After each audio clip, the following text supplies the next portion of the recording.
Well, anyway, mga bossing yan. Take 2. So, yan, nag-order na tayo ng ating power amp. Siguro kung hindi nyo makikita, secret na muna. Basta ang presyo niya lang, napakamura mga bossing yan. 4,073. Okay, so darating siya siguro around 13 to 14. Okay, no, yan. So, wala pa tayong speaker para dyan. Pero susubukan natin baka siguro may hako tayo sa Sabado. So, ayos to. Balik tayo sa dating setup natin. Paunti-unti lang ulit. And siguro bago mag-December, medyo okay na ulit ang ating pambayo. Kasi medyo matagal din tayo sa hi-fi. Since umuwi tayo ng Novaliches, nag-shift tayo sa hi-fi mode. So, tignan natin yan mga bossing. At saka maganda talaga yung reviews and recommendations na mga nakagamit ito.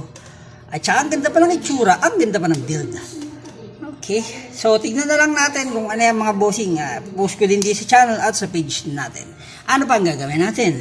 Let's roll.